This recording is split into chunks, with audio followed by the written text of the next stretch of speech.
Behind the Brand features the people who are making things happen. Get the insight to grow your biz from experts who've done it. Get behind the brand. Sponsored by Raven Internet Marketing Tools.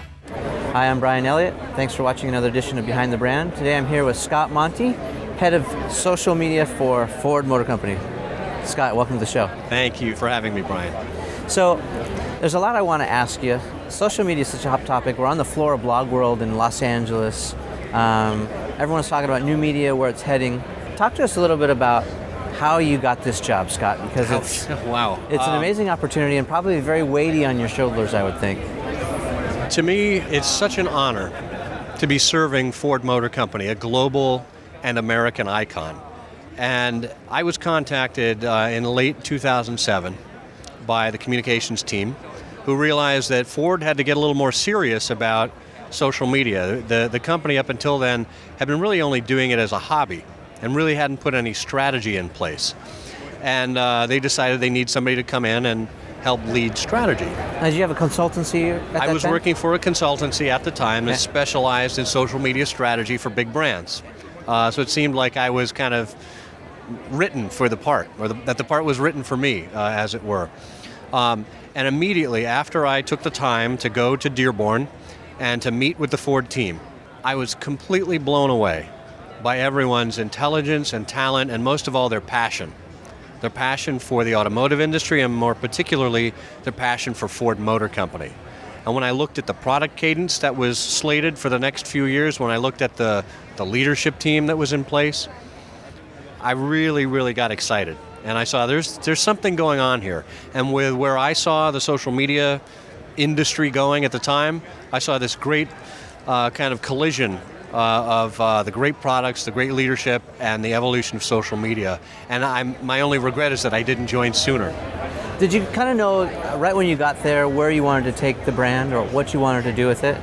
Well, the great thing about social media is that it's not a standalone. Social media isn't owned by anyone, and even though I head up the social media function, I sit within corporate communications, but that means I have to interact with people from all over the company. And the great thing is we had a communication strategy, we had a marketing strategy, and social media simply plugged into those. It was not its own standalone. So we knew that we had the lion's share of work to do in terms of improving Ford's reputation and in terms of improving purchase consideration from all of our customers. And social media was part of making that story happen. So a lot of people watching this show, they have startups, they're entrepreneurs, or they're marketing people trying to put the puzzle together. Let's talk a little bit about maybe the process at Ford. You've got these different departments, marketing and maybe PR, communications is separate. How are you kind of distilling all this information into one channel, or are you? Is it multiple channels? How does it work? Well, it is multiple channels for us, and we're lucky that we can afford to have our attention spread across so many. And I think for the solopreneur or the small entrepreneur, that's not always the case. But I think what's most important to take away from this is that, again, social media is not a standalone. It's not a rubber stamp that you put at the end of having done everything else. It's absolutely essential to be integrated in the thinking early on as you're putting your strategies and your programs and your tactics together so that it fits seamlessly and doesn't feel like it's something else that you have to do. Give us an example of some of these tactics, from the strategy that you guys have already implemented that you consider successful. And then talk a little bit about how you measure success. Yeah. Because so one of the biggest success stories we have with respect to that is how we revealed the 2011 Ford Explorer. Right, this is an iconic SUV. It really kind of helped brand the whole segment of SUVs. Not only did we want to reinvent the vehicle and potentially reinvent the segment, we wanted to reinvent the way we told the story. Typically, this would be done at an auto show. But we decided, you know what, this is different. Facebook is pretty mainstream at this point. Let's reveal it on Facebook. So over the course of many, many months, we put together a plan, communications, social media, marketing. So we had paid, earned, and owned media working together at the table so that when it came to the day of the reveal, all eyes were on the Explorer. Paid media drove to the same place, earned media was driving to the same place, and obviously we were there on Facebook actively engaging. We ended up with a statistic where we had more of an impact than if we had run a Super Bowl ad. Wow. Okay, so let's get a little bit more granular about the Facebook. So it's a global brand. You have all of these product lines, whether it's the Fiesta, the Focus, the Taurus, whatever it is. You have one Facebook page for all, and how does it split out?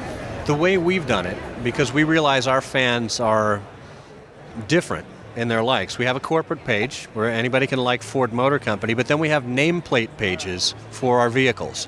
Fiesta, Focus, Fusion, Mustang with 1.7 million fans, Taurus, etc. I could go through the whole lineup. And then we also have pages for things like Warriors in Pink, our 16-year-long commitment to the Susan G. Komen Foundation.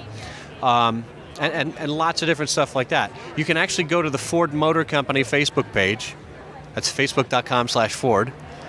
And we have a section there, a tab called Ford Pages. And you will see 50-plus Ford pages that are kind of summed up. And you'll see a counter at the top that looks like an odometer. Right. Where you're seeing our fan count go up around the world. A live count. Exactly. And that's for social proof too, no? Yeah, absolutely. Yeah. Absolutely. But by that factor, people can go in and find the content that matters to them, rather than us broadcasting to everybody with a single message. Right. So you're lining up content and context. Exactly. Yeah. And so when you launched the Explorer, you drove everyone to the Ford Explorer page. Yep. With traditional and non-traditional stuff, offline and online. Yep. And you made this huge splash. We did. Yeah. We did. And what really worked is we had a tab on the Facebook page that gave people a schedule of events, so they could see what our plan was early in the day. And they could decide what they wanted to do. Did they want to view a video? Did they want to take part in a live chat? Did they want to see some photos revealed, etc.? And then we also mirrored that on the Ford Motor Company, on the Ford.com site. And you could get Ford.com content on Facebook. You could get Facebook content on Ford.com. So no matter where people were coming in, wherever our ads led them, they could get the content that mattered to them. You're famous for getting Alan Mullally on Facebook and Twitter and different places. Was that an easy task? Absolutely. Was that easy for Alan, you? I'll tell you the story of exactly how it happened, because Alan has that kind of personality. I was at a media event that Ford was doing in December of 2008.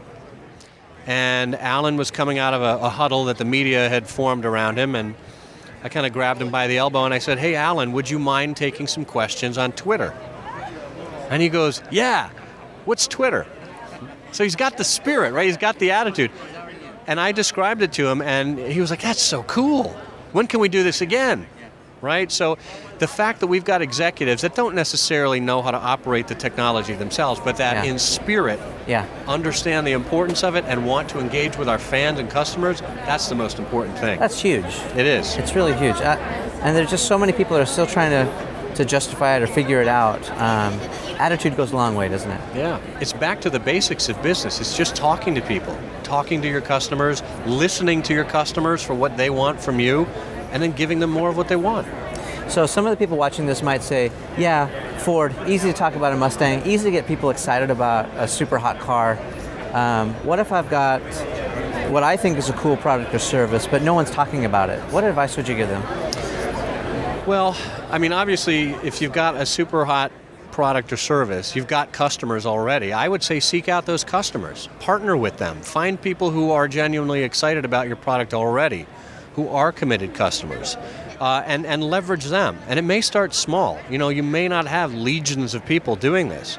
But I tell everybody, I would rather have 100% of an audience of 1,000 in terms of engagement over 1% of an audience of 1,000,000. Having that kind of power of, an army of advocates, no matter the size, really important to know who they are and what they want to hear. What are some other ways that you're measuring success in what you're doing? Well, the thing with things in the social space is there are so many different ways to measure at this point, and you can always go by the tried and true, the number of views or hits you get on a site or a piece of content, even the number of likes you get on a Facebook page.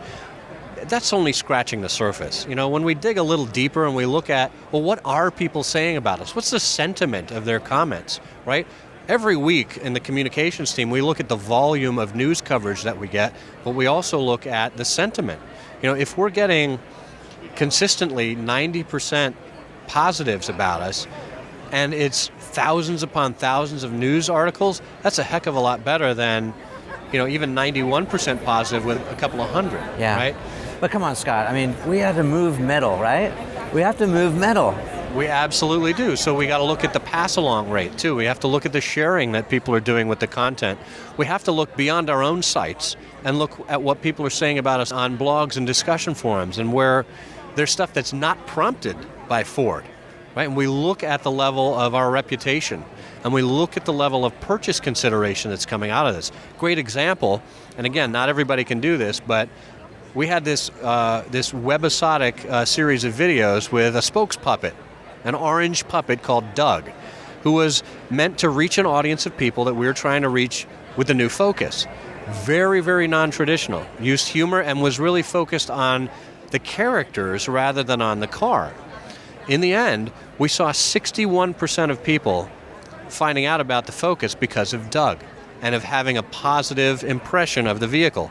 41% of them saying that there's a purchase intent there, and actually 5% of people who have bought a Focus saying they were influenced one way or another by the puppet. Well, the challenge, of course, with dealerships is we don't own or operate any of them. They're all independently owned. And we can't tell them what to do. We can simply provide best practices, and we're continuing to do that.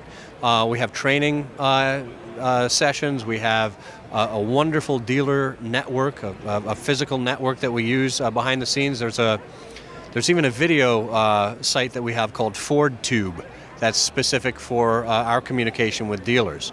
So we try to bring them along all the way and really help them understand the potential of this. That it's not just lead generation anymore, it's about relationship building, okay?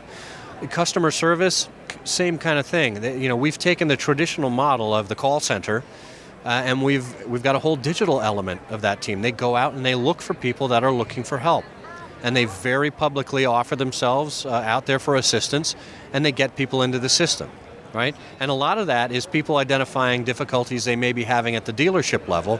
We loop our dealers into that as well. We absolutely need to work together to make sure our customers are happy. Well, thank you for spending a few minutes with us, Scott. Love your work. You're doing a great job. Thank you, Brian. Thanks so much. This Behind the Brand episode is brought to you by Raven Internet Marketing Tools, powerful data and tools for online marketers. Get a free trial at raventools.com/behind.